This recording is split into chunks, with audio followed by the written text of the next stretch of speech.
credit is that the primetime TV and presumably the state should tailor to what people want, and the high art should die if it really needs to. Please listen very carefully. There are some things called market failures. When you are assuming that just because people like something, that they necessarily give money to it, that's not really true. And you're assuming that all forms of art have the same startup entry cost. Colin already gave you in his opening that a lot of highbrow art has extremely high startup cost in terms of the training required, in terms of the viewership required, in terms of the art form. This means that even if people in society, and believe me, there are people like Ashish likes classical music and who will shout out a ton to write his own sonatas on it. This means that if the startup cost and guaranteed viewership is not there, if the airtime is not there, people won't find it worthwhile to enter the industry. It is because of market failures and Colin's analysis that state funding should be used to plug gaps, not duplicate the private sector, that we believe in this case this is a better use of state control of airtime so that everyone gets their choices, not just the people who like to see watching Katy Perry ride on a giant inflatable rocket. Yes, sis. Even if the market sometimes fails, that doesn't automatically mean the state is still better at deciding what people want.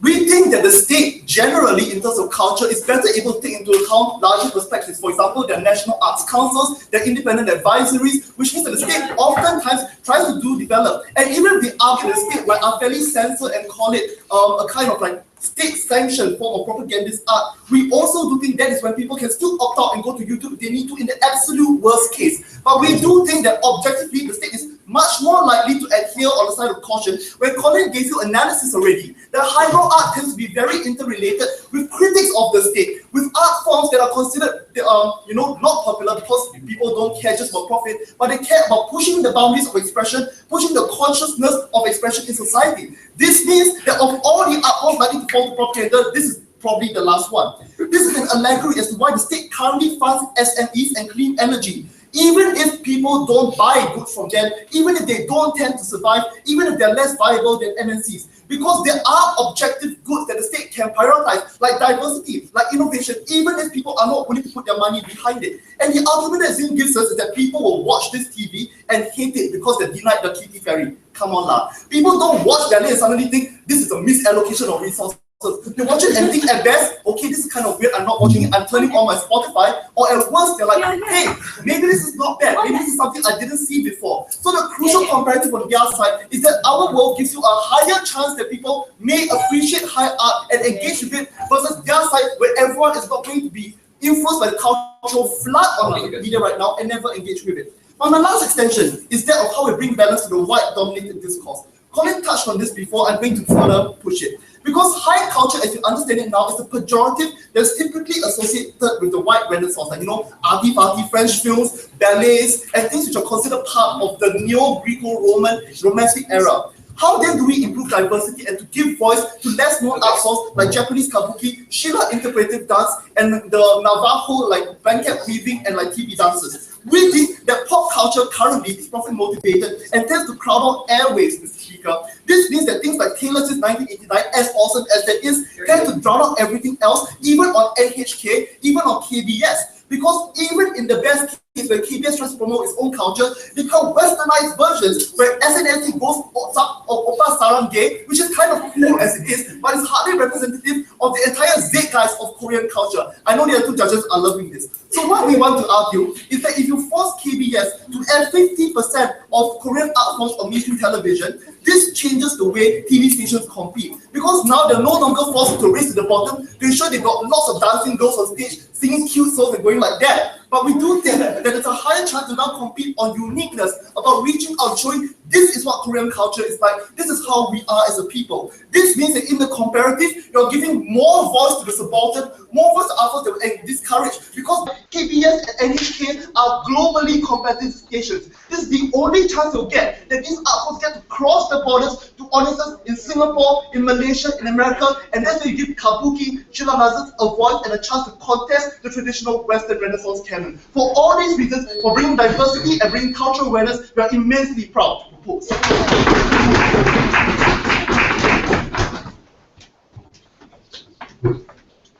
Right, in the previous, you now recognize the deputy area officer.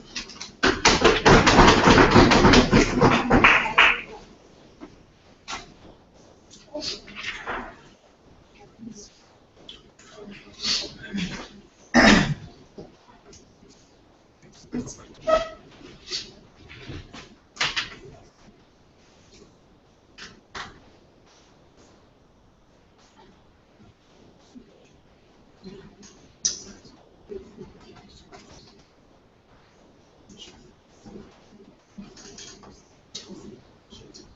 Speaker, we acknowledge a lot of the benefits that high art actually produces. The problem with side-opening government is the fact that they simply fail to recognize that people just don't relate to high art the same way they used to. The government has been trying for years to actually supplement high art, and we think that that has done enough to preserve it in its current state. But the problem is that it's not evolved enough to keep up with people's current demands of entertainment. And given that entertainment is subjective, and that people can make their own decisions about what does and what does not entertain them, we don't think it's the government's role to shove down a particular form of information down their throats and say, this is good for you, when it is objectively not necessarily so, because entertainment is a subjective matter. So a couple of responses before I talk to you about three main things in my speech. One, two main things in my speech. One, what is the nature of primetime TV anyways, and why you won't really achieve all the benefits you necessarily want? And secondly, how you actually harm the propagation of highbrow art to people when they're necessarily turned on by it, when you force it down their throats, and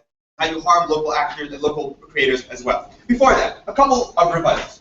They tell us, well look, the state's role, it must be to provide a fair market. And we agree. The state's role is only to provide the opportunity for everyone to compete. The state's role is not to say, well, there's not enough of this in the market right now, therefore we should provide it, given that everyone has the ample opportunity to choose it if they so desire. Right. What does this mean with regards to this debate? People can access highbrow art through specialty channels, for example. It is also on YouTube, guys.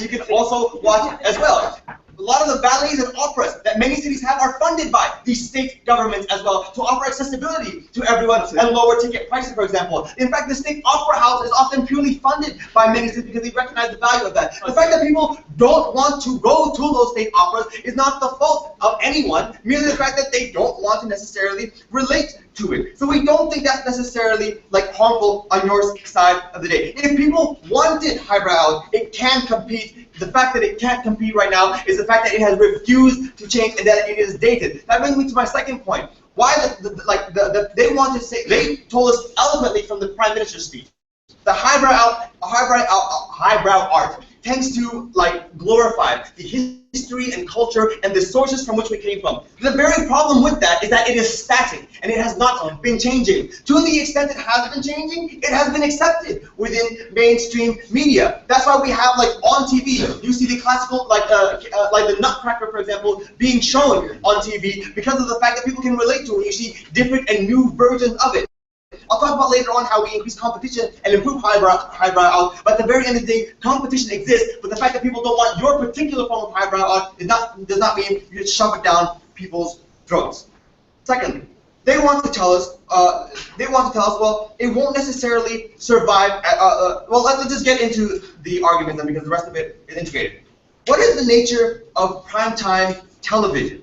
Primetime television is those peak hours when people come home from work, when they come home from school after a long day, they want to relax and unwind. They don't use it for necessary intellectual stimulation about the critical discourse, about past histories that do not relate to them at all. We think what people want to watch when they go is not necessarily on the other spectrum, not just Mickey Minaj and how to Nene. We think what people necessarily want to watch are a variety of things that show up on primetime TV. We're talking about, obviously, we're talking about things such as The Daily Show. We're talking about things such as primetime news channels, for example, where they find out about the local discourse and the thing that's going on in the country now. Even to the extent they watch superhero movies, for example, and superhero TV shows, it means they're absorbing that critical discourse that you want, which you say is the benefit of highbrow art, but through a means that is actually accessible to them. That comparison was never made in their side when they asserted that everyone can achieve, the political discourse and the critique that people get from watching opera, like watching these forms of opera. The problem with that is that people no longer absorb opera the same way they used to. Back when there was no mass media, when there wasn't a very strong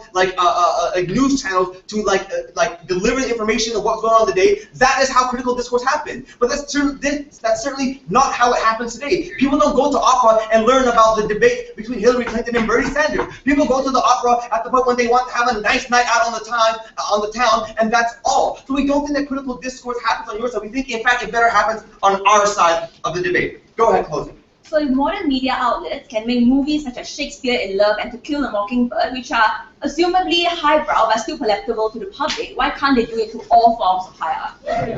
Right, and the fact that they have to compete with mass media means those art forms are likely to change. So to the extent that Shakespeare is still considered valuable, we still have it. That's why it's still taught in schools, for example. That's why we force it, like we teach our kids, because we know that it teaches them the history of culture. But why is it benefit only on our side? No, thank you. How does TV stations actually work? Jim told you how we have Nielsen ratings, and that's how people necessarily demand what they want to watch. At the point when you force 50% of the prime time, they want like half the day just to be like highbrow art and art house cinema, which very few people can actually relate to. What happens then is that the money that these TV stations actually make is significantly less because they have no advertising dollars because people don't actually watch it. What happens now is that it becomes background noise. It becomes something they either turn on as they eat dinner, or they turn off as they open their laptops and watch Netflix instead. This means you get none of the benefits that you want on your side at the point when it becomes relegated to the thing that I put on in the background noise as I do more important things in my life. No, thank you. They wanted to tell us that, look, it's bad on our side because then we relegate it to this elitist sphere where no one else can access it. We've already how people can access it if they so choose, but we also tell you that it's worse on your side. It becomes far more elite, it becomes far more inaccessible at the point when it's relegated to the background noise that I don't want to watch. This means when the child comes home from school and tells his parents, hey, I can take an AP introductory English class that teaches me about Shakespeare and all these things, their parents say, why do you want to learn that? That's useless. That's the thing I put on TV when I'm making dinner. Go learn something else that's far more fruitful. That's the sort of impression that people get at the point when you have it in the background. But lastly, they tell us, well, look, local creations, for example, of art house cinema, but they have to compete, they then tend to whitewash themselves in order to compete. Let me tell you this, at the point when these TV stations, for example, do not have the funds, for example, nobody watches them anymore, and the value of TV necessarily goes down as a result, they don't have the money to be able to fund art house cinema anymore. It means that nobody actually values these things. It means it's far more likely that they want to resort to those sort of metrics that you're saying in order to be able to attract any attention whatsoever. And we think that's far worse for the quality of the art house cinema and the highbrow entertainment that you want to provide to the world. On our side of the house, we're supremely proud to oppose.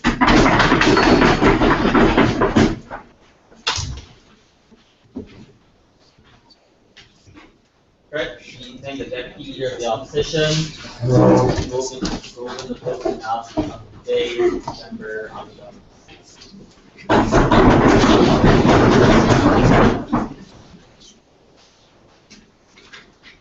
We will be the first in today's debate to analyze why are people actually not interested in high-end culture. Let us contextualize to this debate, and I'll tell you why. CG will tell you why people are not interested, and there are a lot of inherent barriers that prevent people from being exposed to this form of high-end art because they're just inaccessible and non-palatable in the past. Right? So let's look at this. Right? High-end art has always been seen as exclusive to upper tiers and restricted to only a privileged group of society, right? Therefore, under CG, we want to give more exposure to the common masses, and we think we can restrict and we can take away all these form of perceptual barriers that have been in place all this while, right? Now, let's look at the first reason, right? Because of the perception that we have imposed on the common masses is this: they're just simply not sophisticated. They're not educated enough to understand the language of Shakespeare, to understand the language of Macbeth and King Lear. Therefore, we remove this inherent biasness against them, and we tell them that every single person in society can appreciate music and art as it is, right? So therefore, number one, they're not interested. Why exactly are they not interested, right? It's because they're not exposed to languages that are relatable to them and something that they can understand. Number two, they don't have any form of prior knowledge. Like what Ogo said, it is complicated, right? People don't understand. That means if you're not a literature student, if you don't study literature, or if you don't come from a privileged group of society, you don't have access to the story or the essence of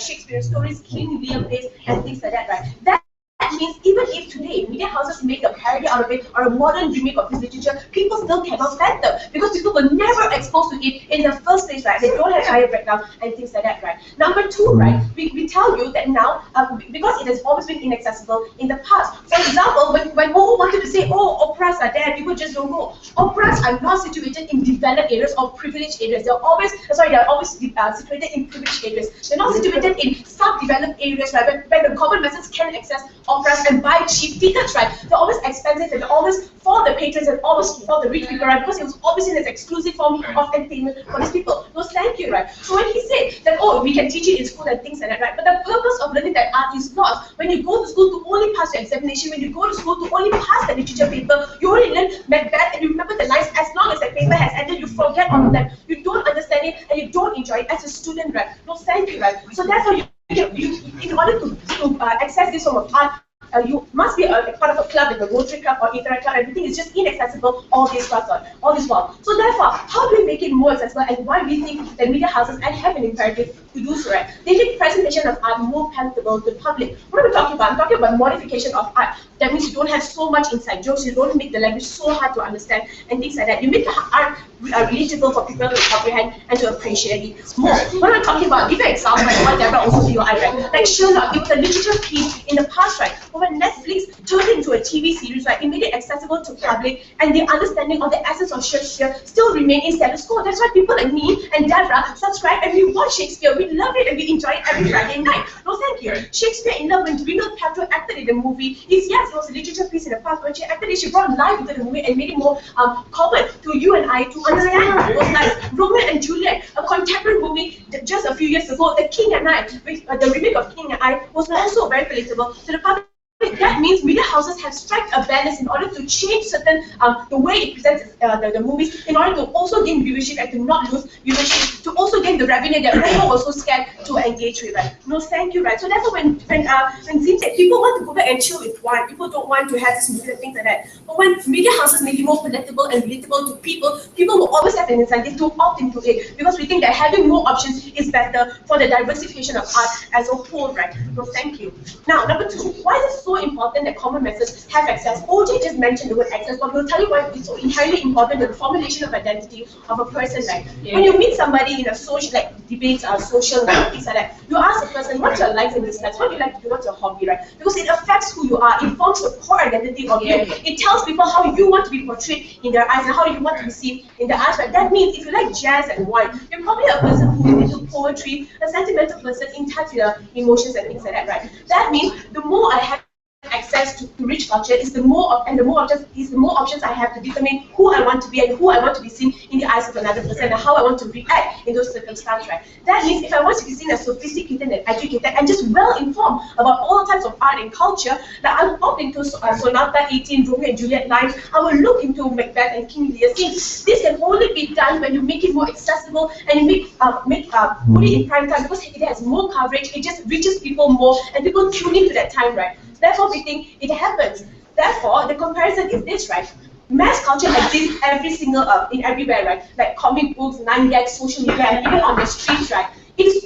People today are so overwhelmed with this form of art that they are no longer in touch with high-end art as a whole, right? That means we're telling you that high-end art should not be something snobbish and exclusive to only high-end people or privileged people, right? Because in the past, even though it was paid by patrons and during the 1900s and things like that, but the outcome of those, the hymns you sing in church, Mozart, and Beethoven are all pop cultures in those days that we see today, right, in the speaker. That's why we tell you that art is meant for the masses. It should not be restricted, because the purpose of art as a whole is not celebrated. The purpose is lost. I'll take closing. We're going to make the radical claim that television is no longer the primary form of entertainment for the people. So in a media environment where the TV is already struggling to keep its audiences, why will this move help the maintenance of the TV industry just as much as the high culture industry?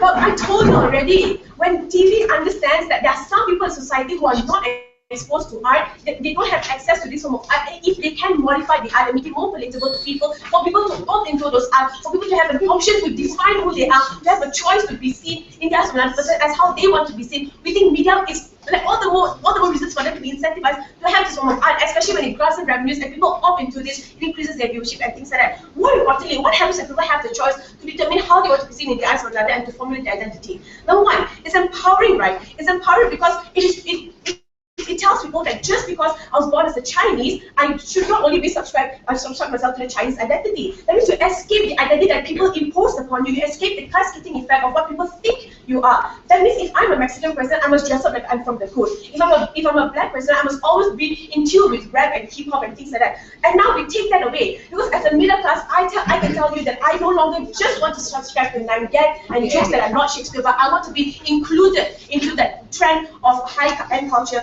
and things like that, right? Number two, it tells people that culture and art should not only belong to the privileged of society, but it should belong to the masses. When we take away these inherent barriers, we can promote this in a more palatable way to public as a whole. Very proud to propose.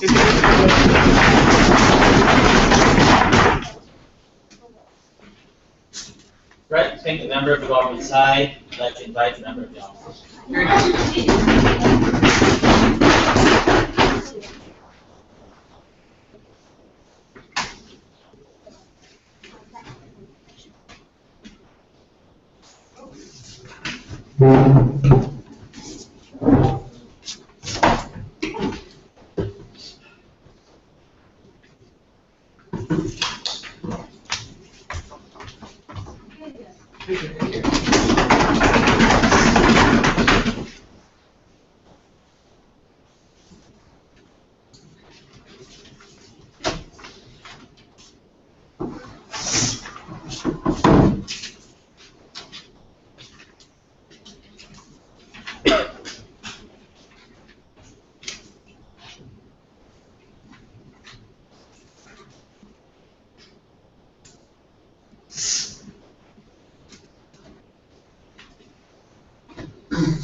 Mr. Speaker, I'm going to talk about two things in my debate. First, accessibility. Second, relatability. Okay, Mr. Speaker, I'd like to make a clarification first. Just like how you don't force people to become doctors and lawyers, you don't force people to appreciate art. As a theatre practitioner, I often produce shows and people often come and watch my shows. I have friends who come and watch. And then, after finish watching, my friends will tell me, Elisa, I'm really sorry. I enjoy our show, but I really don't understand what you're saying. And that's okay. I'll just explain to them. Because we see that you can make things accessible, but you cannot make things relatable if you're not going to teach them. So what I do is that I educate them. If you're just going to blindly put it on the TV without any education purpose, nobody is going to understand your high culture and you undermine the value of art. So high culture is considered high because it's niche and people often are unable to relate to it. Why? For example, Shakespeare. It is often made up of languages that you need to translate it. It's made up of like old cultures, of like old English that people know thank you, everybody, that people has no idea what is it exactly. So you need to explain to them. And if you put it on TV, you are not, as in people are obviously not going to get it, right? And just like if you talk about the whole issue about accessibility, right? Just like how soccer is so accessible, there are so many people out there who are still not watching soccer. Why? Because they are not interested, no? So if they are not interested, they are not going to watch the TV. Just because you put it during the prime time doesn't mean people are going to watch it. If people are not interested, people, what do? You turn off the TV, you go YouTube, you go Spotify. Okay, so two rebuttals I'm going to talk about today. Firstly, on the intervention of state, and secondly, on this whole issue of relatability. So thank you, everybody. Okay, firstly, on the issue of intervention of state, right? We want to say that the state has no rights to intervene, and government intervention, right, isn't necessary. And even if government intervention is necessary, right, it is a very bad choice. Why? Because you don't achieve your goals. Because why? I already told you that people will just go to YouTube, people will just go to Spotify. Nobody will watch your TV. Secondly, right, you don't achieve your whole issue of like this high culture. Because often like, no thank you, of like your Shakespeare and everything, right, people don't understand. Why? Okay, let me explain to you in this very simple manner that government don't even have any intimate knowledge of what the media does. I mean, obviously, as a government, you run the country, you don't run the media industry, right? Obviously, you have no idea what is the backstory of the media. You have no idea what happens at the back of at a back scene. And obviously, you are then not the right person to be in charge of this thing because you don't understand anything at all. Okay, moving on to my next rebuttal of like this whole issue of relatability, right? They talk about the both opening and closing, closing more. They talk about this whole issue of like relatability. Okay, no thank you. They want to make they want to make high culture, high art, right, good on TV. But what does this show? If you want to make high art good on TV, what they say, right? They say they're going to make like having like easier English. They're going to put some jokes inside or whatever. No, I'm going to tell you no. As a data practitioner, I'm going to tell you seriously no. You don't undermine the arts like this. Because right, the minute you're going to put in simple English, you undermine the value of art. You take away the value of high culture. The reason why like Shakespeare, all this are so like also called high culture is because we have all this kind of like English that people don't understand. Yeah, obviously because people don't relate to it, that's why it's high, it's not relatable. And if you're going to make it simpler, right, firstly you're going to undermine whatever that's going to happen, and you're going to undermine this whole value. And then right, so what do you do in the end? What you do at the end of the day is you make it accessible, you make it relatable, but you undermine the value of the art. And is that what you want to achieve? Obviously no, right? So I'm going to tell you on our side then, how then do we attain both the accessibility and relatability, and we don't undermine the value of the art? Firstly, I'm going to tell you that it is already very accessible. Art is very accessible. I'll talk about it more in my extension. Before I even move on to my extension opening. Okay, let's ignore the line that Sharon gave you. I told you that when you screen high on TV, you have a higher chance that people will consume it. Lucas told you that you're able to you're able to use the power of the television competitions to hype it up the same way you hype Justin Bieber and James Bond differently. Okay, thank you. Very simple. I told you already, if you are not interested, you will just turn off the TV. You will not watch it. I told you already, right? If you're on the TV now and you saw like some soccer and you're not interested in soccer, what you do, you turn off the TV, you go and eat, you go and sleep. You will just not watch the TV. Okay, so I'm going to explain to you about this whole issue of like TV is no longer the primary form of entertainment. What is prime time entertainment? Prime time entertainment is the time that most number of people are watching TV. So let's talk about this. Okay. Who are the people that are watching TV then? I give you two kinds. Okay, who are the target audience that you're trying to reach out to? I give you two kinds of people. Firstly is your young students. Secondly is the middle-aged people, your housewife, your retirees, your grandparents, ama, appa, okay? So right, on your issue of like young people, right, we see that number one, young people, okay, wait, let me do, okay, I'll tell you like on research, right, the prime time entertainment, no thank you, I've already taken you. The prime timing, right, is 7 p.m. to 9 p.m. During this period, right, students are either studying, sleeping, or anything, but students will not be watching TV. And even if students are watching, right, they are also not watching TV, they are watching YouTube, they are watching Spotify. Very simple. Okay, on the other note, no thank you. On the other note, right, if you talk about your housewife, etc., very good. Why they watch TV? Because they come home from work, they're very tired already, right? They turn on the TV because they want to watch something that can relax themselves, they want to watch a comedy. If you are going to turn on something that like Shakespeare, whatever, then they talk all the ancient English that nobody understands. Do you think they want to watch? They would rather sleep, right? I mean, who wants to watch something that you don't understand? That's why I told you already. Very simple. They will just turn off the TV. You are not going to achieve what you want to achieve. Okay, and so so I'm going to tell you about this thing about as a state, right? You not only have to protect high culture, but you also need to protect the other of your media industry. What closing government is trying to do, when they try to attempt to protect the high culture, right? You are going to affect your media industry. So what as a person, right, as a government, what we want to do is we want to achieve both that, because we already see that it's very accessible. It's very accessible like in schools where like you have learning journeys towards like for the students we have social studies, we have like all the kind of like racial harmony day, international friendship day to teach them all about this thing. If you want to talk about adults also have learning journeys. I don't know what you call that, like adult journeys or whatsoever. To go to like museum to watch or whatsoever, right? Yes. Okay, so what is then the problem? The problem is that it is not relatable. So how then do we make it relatable?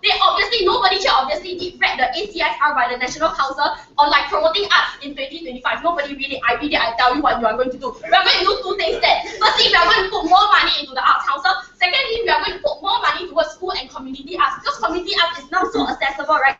So what have we achieved? I tell you, we have already achieved the accessibility part. We have also achieved the relatability part, because we tell you that we are going to entertain them, we are going to teach them, we are going to do post-show talk to explain to them what is Shakespeare, etc. And not on TV where like we have no post-show dialogue, no communication at all, and people will never understand. And it's for all of these reasons I'm so proud to oppose.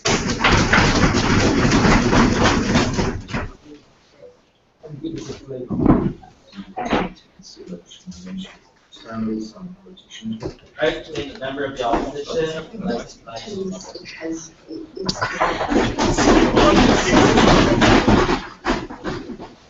who argues that he should be released. So I found it problematic that no one said people need to be properly educated to appreciate the true essence of Batman and Superman. But you need to be educated to appreciate what Shakespeare and what Hamlet is about. We think that is the fundamental perception that CG seeks to change. I'll talk about two issues. I'll talk about people's choice. I'll talk about the market. But secondly, I'll talk about art. What's the true essence of it? What is its importance in playing into the identity formation of individuals? And we think why that's a particularly important part of this debate. First, choice and market. So when we talk about roles of state, we think usually, and we think it's in this case as well, that state should always seek to maximize the choice that people have. And this goes directly against what what the opposition bench is trying to tell you. They accuse us of imposing on people, of taking away the choice of people and media outlets. Why is that not true? Firstly, because it was conceded that if you don't like the show, you shut it off entirely, so there's no element of force. So all that argument from OO that says you should allow people to decide falls entirely. Sit down. Secondly, it's not true that the government have absolutely no authority in deciding what goes onto the TV, because what that is the censorship board for. Those are the institutions that we set up, that we trust to evaluate what is palatable, what's okay for society to watch. But also, I need to debunk this idea that Hannibal or like House of Cards went on TV because there was a popular poll of, hey, what do you guys want to watch? Let's produce what people want to watch. That's not true. Reality is, what people like on the ground are usually directed and spearheaded by these media outlets. They start something first, and then everyone's like, oh, Orange is New Black is so cool, I'm going to start watching that. So that's the trend that we seek to create. No, thank you. So for example, right, like just I think about 10 years ago, then like media outlets decide that crime and investigation is a cool thing. Then we had like a whole slew of like CSI and CIS and all these things that goes on. Then like currently we have a new trend of like, we want to look at like ethnic comedy. So there are things like Empire and Fresh Off the Boat. So these trends were never dictated by the people. They were always directed by media houses, and that's what we will see. But usually they go, like what media houses do is that they seek new niche and new like options and new waters that previously have not been charted. And we think high art is exactly the place that media outlets can capitalize in this situation. And why do we think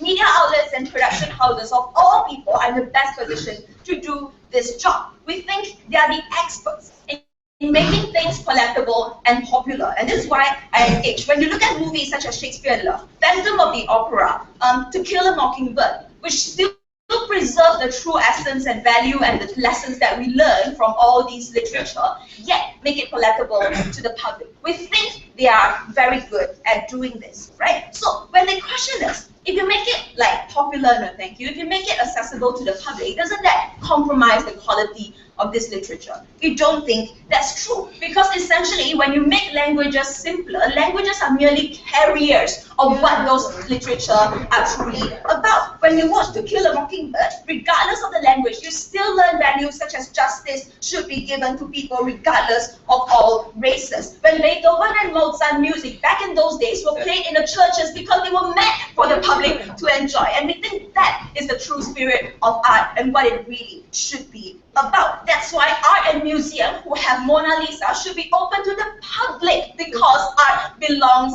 to the public and we should make it accessible to the public, right? So the fundamental perception change that we want to seek to change is that it's wrong to assume that the masses will not be able to comprehend, will not be able to appreciate high art just because we don't show it to them. Before I move on, under your side, what will be the incentive for Sherlock to be modernized and relatable if they don't have to compete and will always survive because the government protects them?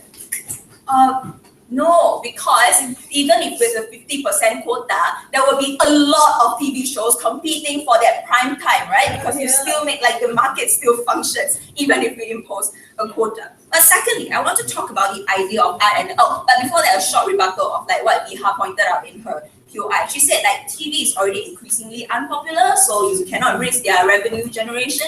But this is like about like just media outlets production in general. So like when people don't watch TV, they turn to Netflix, they turn to like NBC, like these online streaming services. We think it's about those as well. So like it's okay if people don't watch TV anymore because like if that's a general trend, we can't change anything, right? So let's talk about art, the true essence of it. Unlike what you said, yeah, sure. Primetime TV is just as important to protect as high culture. Why is it okay to let one industry die to survive the other? That assumes that because of high art, then prime time will die. That assumes that the general masses will never be able to appreciate Shakespeare and love. But if you look into history and what are the facts, it's simply on our side. Let's look at art identity formation. Okay, this is where we have to look at the even if argument because like debaters have to do that. So, what are the principles of art? It's a common commodity, like what I told you about just now, right? But more importantly, it creates it enables people and empowers people to form identities as they are. When we are born into birth lotteries, and some people want it and some people lose it. If I'm born into an upper class of a white family, I have access to Shakespeare, and I go out to people and say, I enjoy wine and jazz and Shakespeare because I'm a sophisticated person. Like that choice of forming that identity is not available to the general public right now. What do we make? What do we change in CG? We make culture and these avenues of art and literature just like commodity, just like the bags and the clothes that you can choose to wear on you to show who you are. We think that's good when people can choose what they want to be perceived as. And that's good because not only that people can choose to, counter the birth lottery, we can escape the paradigm that the middle class will only able to enjoy things such as 9gag and things such as TV shows on Netflix. We think the public is much more intelligent than that. So it's okay for us to give out these options in enabling people to form these identities. But ultimately, it is also important to look at art as what they are really meant to be. Throughout history, it has always been meant to serve the masses. The inspiration are drawn from the masses, from the views around us, from the people and the behaviors around us. It's wrong for us and wrong for the commercial world to just restrict them and think that people cannot understand them. We want to change that. We're very proud.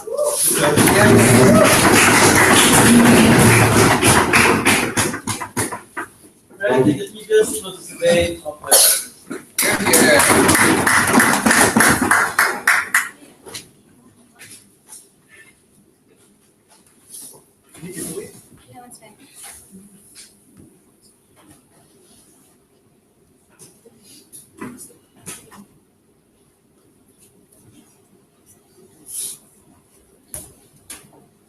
The problem with GovBench is that they make arguments about why high art is important for everyone without telling us why the mechanism of primetime TV achieves those things. So we're going to do a couple of things. One, we're going to talk about government end goals and why what we do in opposition is far better for that. Two, we're going to look at the concept of high culture and high art and why we think high culture is something that's more palatable on our side rather than what they want to achieve. So let's make some things very clear. We should make high art accessible for everyone and not just the privileged. No shade. We should make sure cultural industries don't die out. No shade. We agree on opposition that these are things that should happen.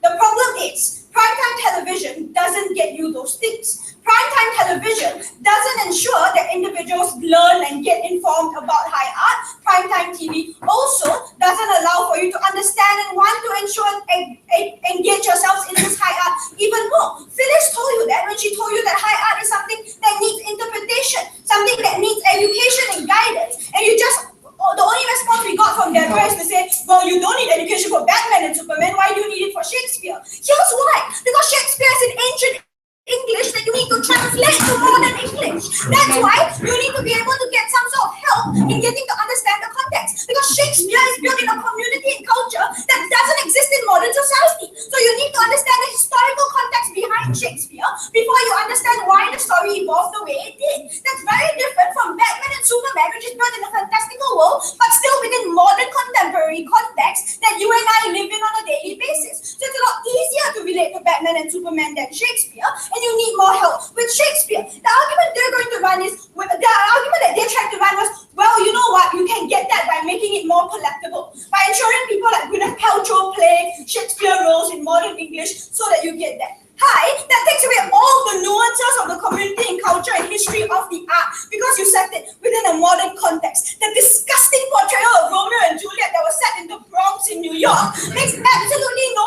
sense in actually portraying the stories of Romeo and Juliet.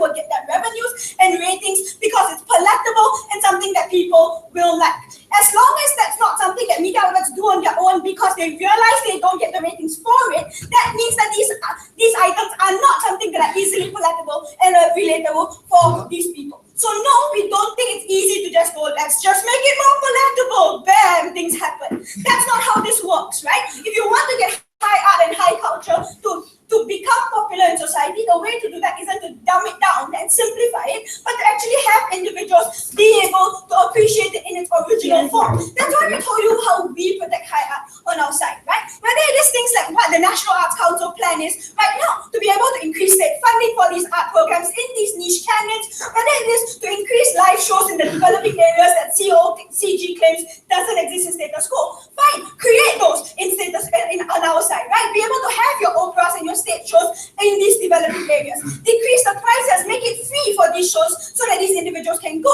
Have mandatory lessons in school so that these children can decide if they like it and create informed choices for it. We think all of these mechanisms ensure that you keep this industry alive and keep these individuals and those people who are so-called less educated to also be interested in these things. You don't need prime time. Before we go on, OG.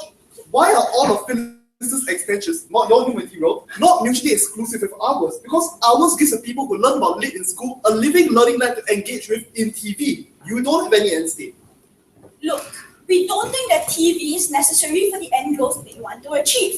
We think that as long as you agree that all of our mechanisms can happen on your side, that all the benefits also exist on our side without the primetime TV mandate. We think that the mandate to have 50% quota on primetime TV does not get you the benefits you want to achieve if you accept that our policy achieves that too. Let's look at why primetime TV slots are so dangerous for this, right? Because here's the strange argument from their group, right? That let's let TV die. We agree with us that with the POI idea that TV is dying. So let's let TV die, and in the time that it doesn't die, let's create this policy that creates change. I'm sorry, you can't have it both ways. You can't both say TV is so influential that you create some sort of change in society and create information, yet at the same time admit that the TV is dying and no one's watching it anyway, and you don't get the benefits that you want to, you don't care for the TV dying. If the TV industry really is dying and people don't watch it as much, then the benefits that you want to achieve doesn't happen because no one watches TV. Let's look at why we think it's important to save the TV industry, right? We think traditional media in its form is already dying. And the main reason for that is because there's diverse amounts of other things that people can do. Something that OG admitted at the start, right? The individuals who choose to go to YouTube, who choose to go to Spotify, who choose to go to all these other elements apart from TV. This means that if you give them something that they don't immediately like, they will switch off the TV and they will move on to something else. This means low ratings for television, and this means that television isn't able to make sure it's profitable. And this is important because it's not just any other time slot. You're using the one time slot that TV industries use for revenue, right? It's prime time TV. It's the very slot that's used for making sure that the industry stays profitable. What you're doing is you're saying, let's use this very time slot and make sure they make no profit because we're happy with ratings going down. We think if that is the case, you shut down one entire industry in order to so-called prioritize another industry. We think that unfair prioritization is a state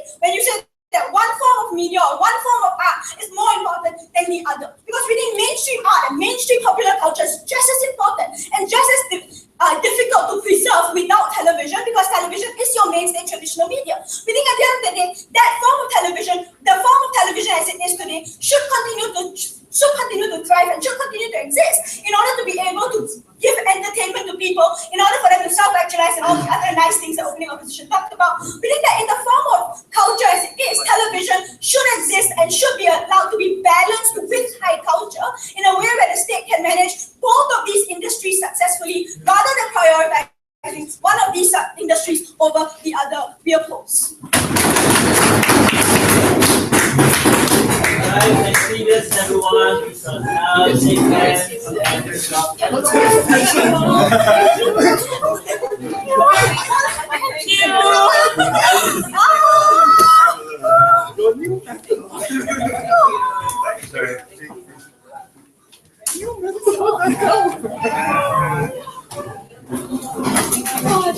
I moves. This is so painful. It's okay. I saw our position, I was like, I need to go down for this. I need to go down for this. We would have gladly traded any day by then. Yeah, I know. I would have gladly traded 2 hours. Yeah, I know, right? I can see why you say you want to be done with this. No, I saw you when you said late, then you're like. Get off.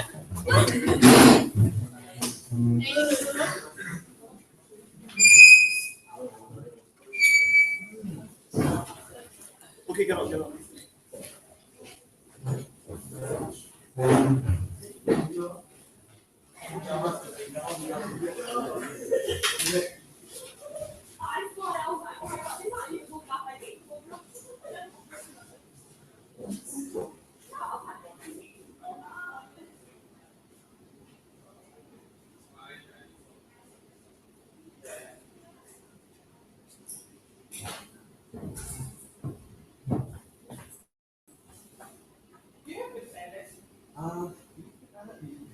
It'll be fine.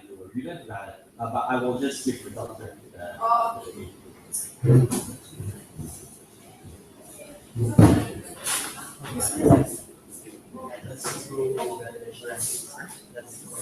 Yeah, that is us.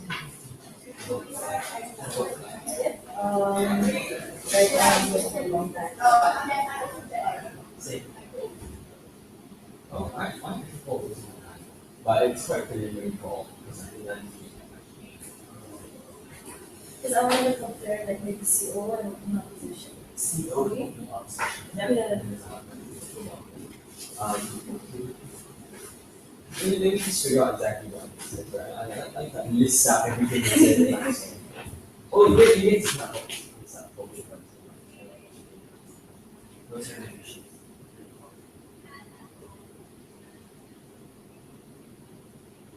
What's the line?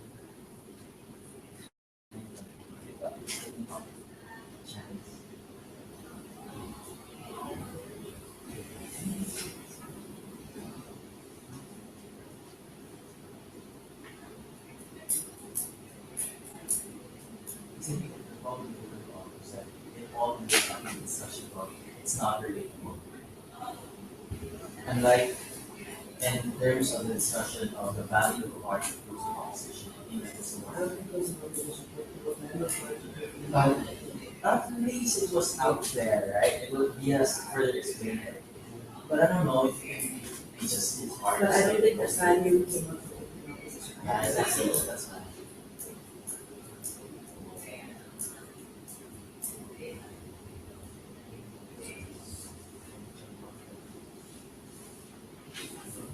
Like, I think open opposition clash is a bit more effective in the idea of mainstream culture as well. Like making a comparison between mainstream culture and high culture, and is it right if you prioritize one over the other? While closing opposition just seems to walk the idea that like there's really to be a comparison of what they want to do with mainstream culture as well. I think we just say it's not fighting anyway. It would really open government and even the high culture and we can do it elsewhere and our compromise